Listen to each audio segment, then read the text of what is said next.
Alright guys, तो जैसा कि लास्ट पार्ट में हमने देखा था, क्यूरियोसिटी लॉर्ड की थर्ड बॉडी लुओफेंग के साथ ओरिजिनल यूनिवर्स से यूनिवर्स सी में चली जाती है, जहाँ पे हम कुछ यूनिवर्स सी के क्रिएचर को देखते हैं जो कि आपस में बात कर रहे होते हैं कि ओरिजिन यूनिवर्स के लोग बस केवल ट्रेजर के लिए आपस में फाइट करते रहते हैं। भले ही उन्होंने हमारे सोल स्लेव उस किंग को मार दिया हो, पर हमारे पास एक और प्लान है और हम इसे पूरा करके रहेंगे, जिससे हमारे रेस को काफी ज्यादा फायदा होगा। इस और लुओफेंग बताता है कि यहाँ का प्रेशर काफी ज्यादा हाई है। आगे हम देखते हैं लुओफेंग क्यूरियोसिटी लॉर्ड के साथ यूनिवर्स सी में आगे बढ़ रहा था, जहाँ वो दोनों फर्स्ट यूनिवर्स में आ जाते हैं। लुओफेंग बताता है ये वही जगह है जहाँ यूनिवर्स के सारे रेसेस ने जन्म लिया, पर मुझे ये बात समझ नहीं आ रहा कि एंसेस्टर युआन आखिर फर्स्ट यूनिवर्स से फाइट करने की हिम्मत कैसे किए। इस पर क्यूरियोसिटी लॉर्ड उससे कहते हैं अगर तुम्हें वो बात समझनी है तो तुम्हें और भी ज्यादा पावरफुल होना होगा, क्योंकि हमारा लेवल इतना हाई भी नहीं है कि हम इस बात को समझ सके कि आखिर कोई फर्स्ट यूनिवर्स को चैलेंज क्यों करना चाहेगा। हालांकि इस यूनिवर्स का सबसे स्ट्रॉन्गेस्ट वॉरियर या फिर ग्रेट डिस्ट्रक्शन से पहले का भी सबसे स्ट्रॉन्गेस्ट वॉरियर, ऐसा कहा जाता है कि ये लोग भी फर्स्ट यूनिवर्स को चैलेंज करने की हिम्मत नहीं किए। बस केवल हमारे टीचर एंसेस्टर युआन ही फर्स्ट यूनिवर्स को चैलेंज किए। अगर तुम फ्यूचर में उस लेवल को अचीव कर लो तब शायद तुम समझ जाओगे कि मास्टर ने फर्स्ट यूनिवर्स को चैलेंज क्यों किया। तो चलो अब यहाँ से चलते हैं। इतना कहते ही वो दोनों आगे की ओर निकल जाते हैं। क्यूरियोसिटी लॉर्ड उसे बताते हैं कि यूनिवर्स ही फर्स्ट यूनिवर्स से काफी ज्यादा अलग है। तुम यूनिवर्स सी में किसी की लोकेशन का भी पता नहीं कर सकते और ना ही तुम किसी को ट्रैक कर सकते हो। इवन कि यहाँ पे टेलीपोर्टेशन भी वर्क नहीं करता है। इस पे लुओफेंग क्यूरियोसिटी लॉर्ड से कहता है तो फिर इस यूनिवर्स सी में तो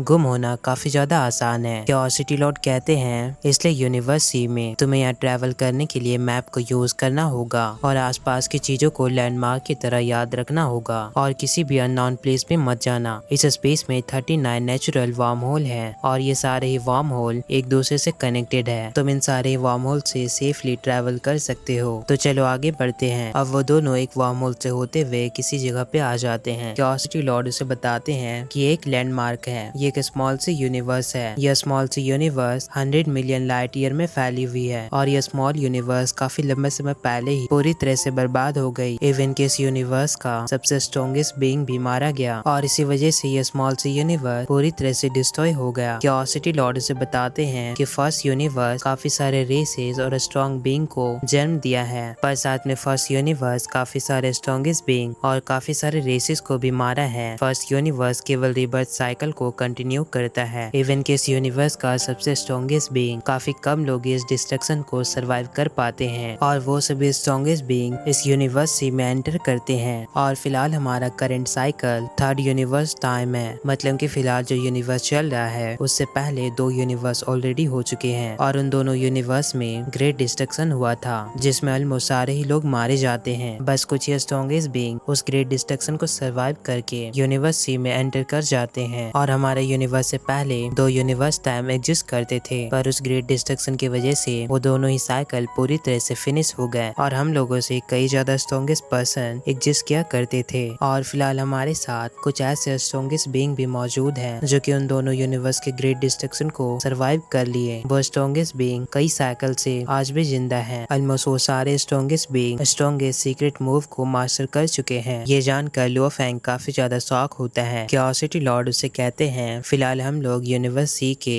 सबसे कमजोर वाले एरिया में हैं। मैंने इस यूनिवर्स सी के सबसे खतरनाक जगह को एक्सप्लोर करने के लिए काफी ज्यादा वेट किया। मेरा प्लानिंग था कि जब तक तुम यूनिवर्स लॉर्ड को अचीव न कर लो तब तक तुम्हें यहाँ लाने का ख्याल भी नहीं था, और अब जब तुम यूनिवर्स लॉर्ड को अचीव कर लिए हो इसलिए मैंने तुम्हें यहाँ पे लाया है ताकि हम यूनिवर्स सी के बिगेस्ट थ्रेट का सामना कर सके। लेकिन तुम्हें यूनिवर्स सी में फाइट जीतने की जरूरत नहीं है, बस तुम्हें खुद को सेफ रखना है और यहाँ पे ज्यादा से ज्यादा तुम्हें खुद को ट्रेन करना है ताकि तुम यूनिवर्स लॉर्ड को अचीव कर सको। आगे वो दोनों जायंट से रॉक की तरफ बढ़ने लगते हैं। क्यूरियोसिटी लॉर्ड से बताते हैं कि पीक कोलैप्स माउंटेन है। यह यूनिवर्स सी के टॉप 3 मोस्ट डेडली जगह में से एक है। यूनिवर्सिटी मैप से इस माउंटेन की चोटी 98.02 मिलियन लाइट ईयर ऊंची है। अकेले ये माउंटेन फर्स्ट यूनिवर्स के काफी सारे स्टार का ग्रुप है और जहाँ से इस माउंटेन का टॉप कटा हुआ है उस जगह की सबसे बड़ी चौड़ाई 12.26 मिलियन लाइट ईयर है। और अभी हम इस माउंटेन के आउटर एरिया में हैं। यहाँ पे खतरा काफी ज्यादा कम है। इस माउंटेन के अंदर इनर एरिया में वहाँ सबसे ज्यादा खतरा है। जो सबसे पावरफुल यूनिवर्स लॉर्ड होते हैं वो भी इनर एरिया में मारे जाते हैं। और सबसे ज्यादा टेरिफाइंग है इस माउंटेन का का कोर एरिया। यहाँ तो यूनिवर्स का सबसे स्ट्रॉन्गेस्ट बंदा भी मर सकता है और अभी हम इस माउंटेन के 100 मिलियन लाइट ईयर से भी ज्यादा दूर हैं। इतने ज्यादा दूर होने के बावजूद हमें ये माउंटेन कितना ज्यादा बड़ा दिख रहा है, तो सोचो इसके टुकड़े टुकड़े रॉक कितना ज्यादा बड़ा होंगे। लुओफेंग ये जानकर हैरान था। वो कहता है अगर हम इसकी मेन पीक की साइज को देखें तो वो काफी ज्यादा बड़ा है, पर उससे भी ज्यादा हैरान करने वाली बात है कि इसके चारों ओर जो ब्रोकन रॉक्स घूम रहे हैं इसे भी लाइट ईयर में मेजर किया जाता है। फिर क्यूरियोसिटी मास्टर उसे वहाँ से आगे की ओर ले जाते हैं और बताते हैं पीक कोलैप्स माउंटेन के आउटर एरिया में एंडलेस स्पेस रॉक्स हैं और ये स्पेस रॉक 8.2 लाइट ईयर में फैली हुई है। इस पे लुओफेंग कहता है ये स्पेस रॉक तो इस माउंटेन का काफी ज्यादा एरिया कवर किया है और यहाँ पे बार बार क्यूरियोसिटी लॉर्ड एक जगह से दूसरी जगह टेलीपोर्ट हो रहे थे, या फिर ऐसा समझो एक जगह से दूसरी जगह जंप कर रहे थे। और हमें पहले ही बताया गया है कि यूनिवर्स सी में टेलीपोर्टेशन करना अलाउ नहीं है, तो फिर यहाँ पे क्यूरियोसिटी मास्टर कैसे टेलीपोर्ट कर पा रहे हैं? वेल इसका आंसर मैं अपने शॉर्ट वीडियो में बताऊंगा, अगर तुम सब गेस कर सकते हो तो कमेंट करो। फिर क्यूरियोसिटी मास्टर लुओफेंग से कहते हैं कि फिलहाल जायंटिक्स अरेना के फाउंडर इस पीक कोलैप्स माउंटेन के अंदर है और ह्यूमन रेस और होंग अलायंस के most of the strongest person इसी यूनिवर्स सी में रहते हैं। दोबारा से वो डिसअपेयर होते हैं और लुओफेंग को वो लोकेशन दिखाते हैं जहाँ पे ह्यूमन रेस और होंग अलायंस के सारे बंदे एक जगह पे गैदर होते हैं और ये जगह उसी स्पेस रॉक के अंदर है। ये सारे ह्यूमन रेस और होंग अलायंस के मेंबर का टेम्पररी मीटिंग एरिया है। उस स्पेस रॉक के अंदर हम देखते हैं लॉर्ड पेंगोंग और डार्कनेस लॉर्ड का डिसाइपल शैडो किंग भी वहाँ पे मौजूद होता है। तभी क्यूरियोसिटी मास्टर लुओफेंग को अपने साथ वहाँ पे लाते हैं। लॉर्ड पेंगोंग कहते हैं क्यूरियोसिटी तुमने लुओफेंग को भी यहाँ पे ले आया, और डार्कनेस लॉर्ड लुओफेंग को वेलकम करता है। लुओफेंग उन सभी से हाय कहता है। अब वो सभी मीटिंग एरिया में बैठकर ड्रिंक करते हुए आपस में बात कर रहे होते हैं, जहाँ क्यूरियोसिटी लॉर्ड उसे बताते हैं गैलेक्सी लॉर्ड यानी लुओफेंग तुम इस यूनिवर्स सी में लिटरली काफी सारे प्रीशियस ट्रेजर फाइंड आउट कर सकते हो और यहाँ पे हमेशा रह सकते हो। अब ये सुनकर वहाँ पे एक बंदा जो कि होंग अलायंस से बिलोंग करता है वो लुओफेंग से बताने लगता है कि तुम्हें कुछ चीजों का ध्यान रखना होगा और इस बंदे का नाम है फ्लिंट लॉर्ड। लुओफेंग मनी मन कहता है मैंने सुना है कि फ्लिंट लॉर्ड काफी स्ट्रेट फॉरवर्ड बंदा है। फ्लिंट लॉर्ड लुओफेंग से बताता है कि यूनिवर्स सी ओरिजिन यूनिवर्स से काफी ज्यादा अलग है, क्योंकि यूनिवर्स सी में कोई भी पर्सन अगर तुम्हारे ग्रुप का नहीं है तो वो कभी भी अचानक से तुम पे हमला कर सकता है, चाहे वो तुमसे दुश्मनी रखता हो या नहीं, ये फर्क नहीं पड़ता। यहाँ तुम पे कोई भी कभी भी अटैक कर सकता है, तो तुम्हें यहाँ पे बहुत ही ज्यादा केयरफुल रहना होगा। और फिलहाल तुम्हारे पावर के अकॉर्डिंग मेरी एडवाइस यही रहेगी कि तुम हमारे ग्रुप के साथ माउंटेन के आउटर एरिया में एक्सप्लोर करने जा सकते हो, लेकिन अगर तुम ट्रेजर के लिए बाहर अकेले ही एक्सप्लोर करने गए और अगर हमसे दूर रहे तो फिर, और मुझे पता है कि तुम अपना क्लोन बॉडी भी बना सकते हो, लेकिन अगर एक बार तुम यहाँ पे मारे गए तो तुम्हारा सारा ट्रेजर तुमसे छीन लिया जाएगा और इसका इम्पैक्ट डायरेक्टली ह्यूमन क्लैन पे होगा,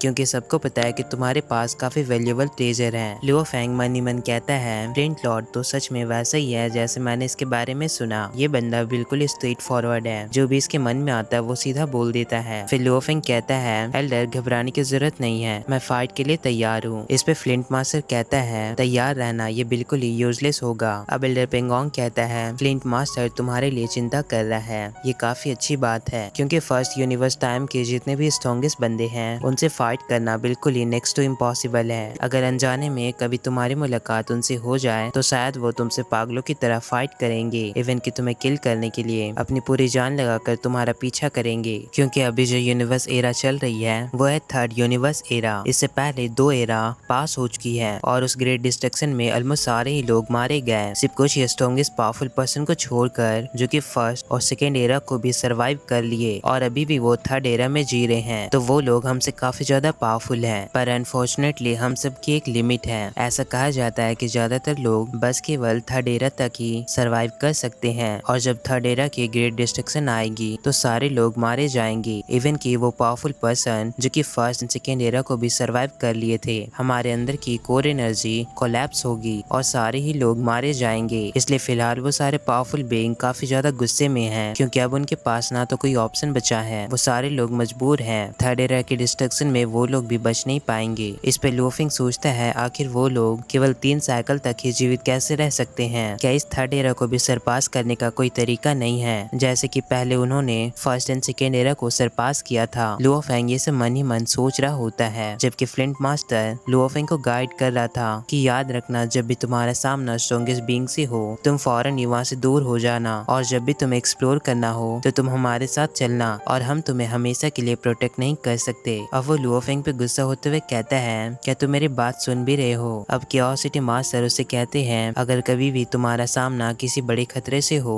तो तुम यूनिवर्स सिस्टम के थ्रू हमें मैसेज कर देना। हम में से जो कोई भी तुम्हारे नजदीक होगा वो जल्द से जल्द तुम्हारी मदद करने के लिए आ जाएगा। सीन शिफ्ट होती है सिटिंग माउंटेन गेस के पैलेस में, जहाँ पे सिटिंग माउंटेन गेस हंसते हुए अपने सेकंड डिसाइपल पूटी से कहते हैं, तुम्हारा यंगर ब्रदर भी यूनिवर्स सी में जा चुका है। इस पे पूटी कहता है, टीचर ये तो हमारे लिए काफी अच्छी बात है, पर सिटिंग माउंटेन गेस कहते हैं पर उसका स्ट्रेंथ अभी भी काफी ज्यादा कम है, और अब मैं तुम्हें भी यही सेम चांस देना चाहता हूँ जैसे कि तुम्हारे सेकेंड और थर्ड ब्रदर को मिला है। तुम भी यूनिवर्स सी में जाकर एक्सप्लोर करो और खुद को ट्रेन करो, और मैं तुम्हें ऐसे ट्रेजर नहीं दे सकता जो कि परफेक्टली तुम्हें फिट हो, पर मैं तुम्हें ये रेयर हॉलीवुड दे रहा हूँ। पूती वो ट्रेजर लेता है और कहता है, मैं अपना पूरा बेस्ट करूंगा और मैं आपको शर्मिंदा नहीं होने दूंगा। अब सिटिंग माउंटेन गेस उसी माउंटेन को देखते हुए कहते हैं, मैंने काफी लंबा समय से इस पल का वेट किया है और अब फाइनली वो पल आ रहा है। आगे हम देखते हैं लुओफेंग उसी माउंटेन रॉक एरिया में होता है, जहाँ सिटिंग माउंटेन गेस उससे पूछते हैं, लुओफेंग आखिर तुम यूनिवर्स सी में कहाँ पे हो? लुओफेंग बताता है, मैं पीक कोलेप्स माउंटेन के रॉक एरिया में हूँ। सिटिंग माउंटेन गेस कहते हैं, ठीक है, अगर तुम कभी भी मुसीबत में हो तो तुम मुझे हेल्प के लिए कह सकते हो, पर उम्मीद करता हूँ तुम्हें इसकी जरूरत नहीं पड़ेगी। आगे हम देखते हैं यूनिवर्सिटी के अंदर कुछ क्रिएचर आपस में मस्ती करते हुए खेल रहे होते हैं। वो दोनों काफी ज्यादा खुश होते हैं। साथ ही हम इस सी के अंदर फ्लिंट मास्टर को भी देखते हैं, जो कि इस एरिया को एक्सप्लोर कर रहा था। वो मन ही मन कहता है, ये ह्यूमन यूनिवर्स सी में लुओफेंग को ले आए बस इसलिए ताकि वो इसे यहाँ पे ट्रेन करके ग्रो कर सके, और होंगलैंड्स में मेरे जैसे नन ह्यूमंस को ऐसा कभी चांस ही नहीं मिलता। और जैसे ही फ्लिंट मास्टर उन क्रिएचर के पीछे से गुजरता है तो उस क्रिएचर को महसूस हो जाता है और वो उस पे काफी ज्यादा गुस्सा करती है, पर फ्लिंट मास्टर तो बस लुओफेंग के बारे में ही सोच रहा था। वो कहता है, देखते हैं ये लुओफेंग कितना ज्यादा परेशानी खड़ा करता है, अगर मुझे उसे बचाना पड़ेगा